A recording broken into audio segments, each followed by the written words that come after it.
السلام علیکم ورحمۃ اللہ وبرکاتہ۔ میں ہوں تحسین حیات اور آپ دیکھ رہے ہیں میرا یوٹیوب چینل تحسین حیات۔ امید کرتا ہوں کہ آپ خیریت سے ہوں گے اور دعا گو ہوں کہ اللہ تعالیٰ آپ کو اپنے حفظ و امان میں رکھے۔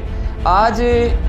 جس ایشو کے اوپر میں آپ سے مخاطب ہوں بہت اہم ایشو ہے اور پچھلے کچھ دنوں سے تمام پاکستانی اس کرب میں مبتلا ہیں، اس تکلیف میں مبتلا ہیں کہ جو اللہ تعالیٰ کی طرف سے پانی کی صورت میں ہمارے اوپر عذاب نازل ہوا ہے کہ دریاؤں کی حد تک تو پانی ٹھیک تھا،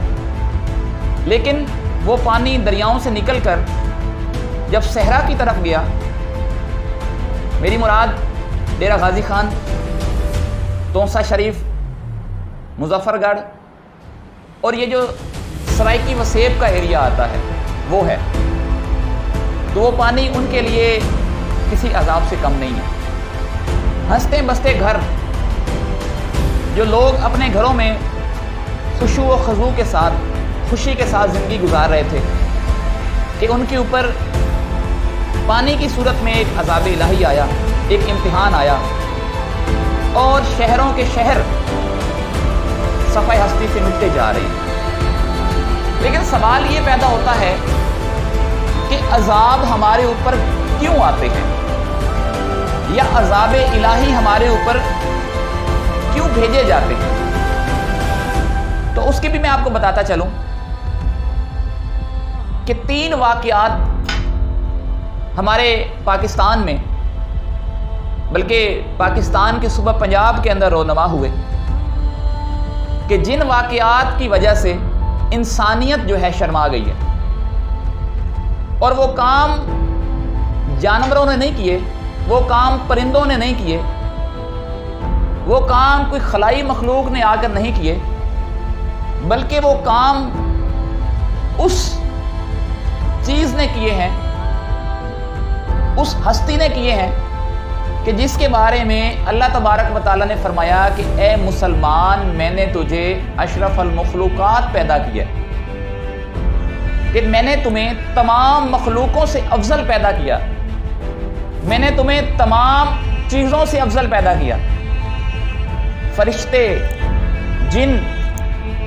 یہ زمین، یہ پہاڑ، یہ درخت،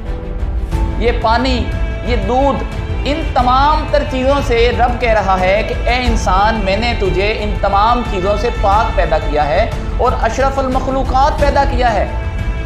کہ تم سب سے افضل و اعلیٰ ہو۔ قرآن کہہ رہا ہے کہ تم اشرف المخلوقات ہو، جبکہ دوسری طرف یہی اشرف المخلوقات وہ کام کر رہا ہے کہ انسانیت جو ہے، انسانیت شرما گئی ہے۔ سب سے پہلا واقعہ فیصل آباد میں ہوا کہ جب فیصل آباد کی ایک بچی جو کہ ابھی اسٹوڈنٹ لائف میں تھی اور اس کو ایک بگڑے ہوئے نوابزادے نے اپنی ہوش کا نشانہ بنانے کی کوشش کی اور ظلم بالائے ظلم کہ اس بگڑے ہوئے نوابزادے کے ساتھ اس کا جو مین کردار تھا وہ اس کی بیٹی نے ادا کیا۔ یہاں پہ بھی انسانیت شرما گئی کہ ایک بیٹی خود اپنے باپ کے لیے اپنی کلاس فیلو بہن کو کہہ رہی ہے کہ تم میرے باپ سے شادی کر لو، اور جب اس بچی نے شادی سے انکار کر دیا تو اسے کالج سے اٹھایا گیا، اس کو اپنے گھر بلایا، گھر بلا کے اس کو زد کوب کا نشانہ بنایا، تشدد کیا کہ شادی نہیں کرنی، کوئی بات نہیں، تشدد کیا اور اس کو مجبور کیا گیا ایسی حرکت کرنے کے لیے کہ انسانیت شرما گئی۔ اور وہ کیا حرکت تھی کہ ان کے سامنے، بچوں کے سامنے اس لڑکی نے اپنی اور اپنے والد کی جوتیاں چٹوائی اس زبان سے کہ جس زبان سے ہم اللہ تعالیٰ کی قرآن کریم کی آیات کا مطالعہ کرتے ہیں، جس زبان سے ہم اللہ تعالیٰ کا ذکر اذکار کرتے ہیں تو ہم اشرف المخلوقات، لیکن کام ہمارے جو ہیں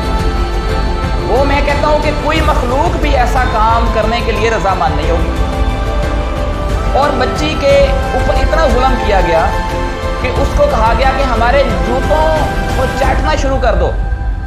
یہاں تک تو بات ٹھیک تھی، جوتے چٹوانے کے بعد کیا کیا گیا، بچی کے بال تک کاٹ دیے گئے اور یہاں سے اس کے یہ بال جو ہیں ان کو بھی کاٹا گیا. اس کو اتنا تشدد کیا گیا جو بیان سے باہر ہے. یہ ہے پہلا واقعہ جو صوبہ پنجاب کے صنعتی شہر اور جس کو پاکستان کی صنعت کا گڑھ کہا جاتا ہے فیصل آباد میں ہوا. اس کے ساتھ ہی دوسرا واقعہ فیصل آباد کا ہی قریبی علاقہ فیصل آباد ڈویژن کی ہی ڈسٹرکٹ چنیوٹ میں ہوا، جہاں پہ ایک ضعیف العمر مائی صاحبہ کو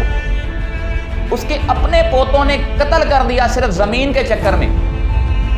جائیداد کے چکر میں، سونے زیورات کے چکر میں. تیسرا واقعہ اسی پنجاب کے ضلع لیا میں ہوا کہ ایک مائی جس کا خامن فوت ہو جاتا ہے اور ابھی مائی نے اپنے گھر سے وہ چٹائیاں بھی نہیں اٹھائی جن کے اوپر لوگ بیٹھتے ہیں، تعزیت کرتے ہیں، کہ اس مائی کے سسرال والوں نے آ کر اس سے اس کے بچے چھین لیے اور زبردستی ان بچوں کو اس کی باہوں سے، اس کی گود سے چھین کر گاڑی میں بٹھا کر لے گئے. یہ 3 واقعات جو ہیں، جب ایسے واقعات ہوں گے اس ارض پاک پر،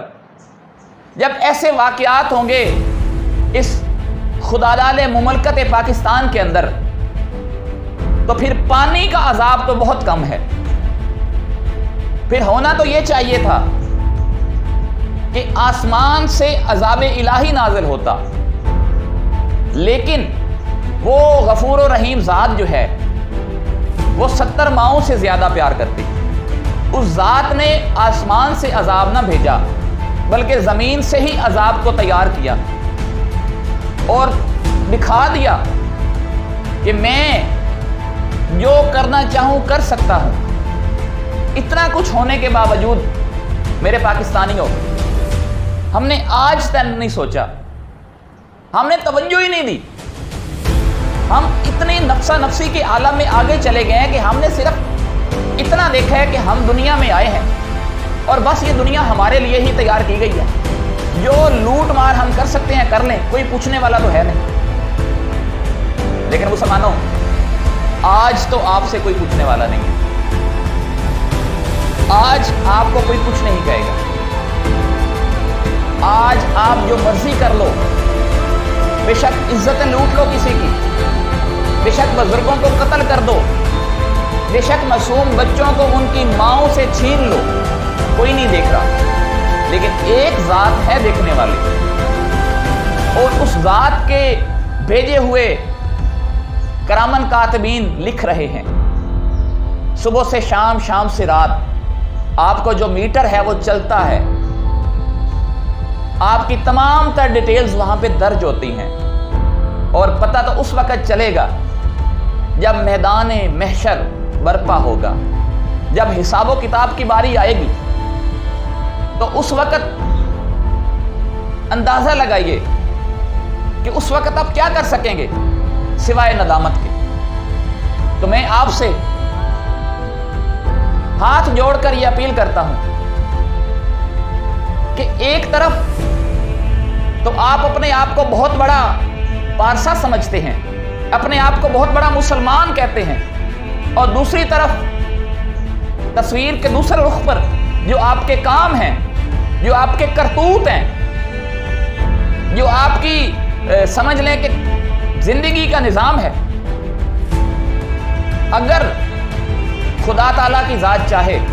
تو آپ کو اسی وقت عذاب دے دے. تاریخ اٹھا کے دیکھیں، حضرت آدم علیہ السلام سے لے کر سابقہ امتوں کے اوپر جو عذاب آتے تھے وہ دنیا کے اندر ہی آ جاتے تھے. حضرت نوح کی امت کے اوپر عذاب آیا، حضرت لوط کی امت کے اوپر عذاب آیا، دیگر نبی رسول پیغمبروں کی امتوں کے اوپر بھی عذاب آیا. تو وہ عذاب آپ کے لیے ایک نمونہ ہے. وہ اللہ تعالیٰ نے ان امتوں کے اوپر عذاب نازل کر کے آپ کو دکھا دیا ہے کہ میں قادر مطلق ہوں، مجھ سے کوئی پوچھنے والا نہیں ہے، میں جو چاہوں کر سکتا ہوں. میرے عذاب کو دعوت مت دو، اتنا کچھ ہونے کے باوجود بھی ہم لوگ بڑے فخر سے کہتے ہیں کہ میں مسلمان ہوں، جبکہ کام ہمارا ایک بھی مسلمانوں والا نہیں ہے۔ آخر میں آپ سے صرف اتنا کہوں گا کہ اپنے ارد گرد نظر دوڑائیں، ایسے ہزاروں واقعات آپ کی زندگی کے سامنے پڑے ہوئے ہیں۔ کوشش کریں ان واقعات کو سلجھانے کی، کوشش کریں ان مسائل کو ختم کرنے کی، کہ جب آپ کسی ایک بندے کی ہیلپ کریں گے اور اس بندے کو بولیں کہ آپ نے بھی آگے کسی ایک بندے کی ہیلپ کرنی ہے، تو وہ ایک بندہ جو ہیلپ کرے گا وہ کرتے کرتے کرتے ہزاروں میں پہنچ جائے گا، لاکھوں میں پہنچ جائے گا، ملین میں پہنچ جائے گا، کروڑوں میں پہنچ جائے گا، اور پھر ایک اچھا معاشرہ تشکیل دے گا، ایک اچھا معاشرہ نمودار ہوگا، اور تمام امتوں کے لوگ فخر کریں گے۔ میری دعا ہے کہ اللہ تعالی ہمیں صحیح معنوں میں مسلمان بن کر زندگی گزارنے کی توفیق عطا فرمائے، اور اس مملکت خداداد پاکستان کو تا قیامت شاد و باز فرمائے، کیونکہ اگر یہ پاکستان ہے تو ہم ہیں، اور اگر ہم نہیں ہوں گے تو پاکستان نہیں ہوگا۔ میری دعا ہے کہ اللہ تعالیٰ آپ کو بھی اپنے حفظ و امان میں رکھے، اور جہاں کہیں بھی مسلمان رہ رہے ہیں اللہ تعالیٰ ان کو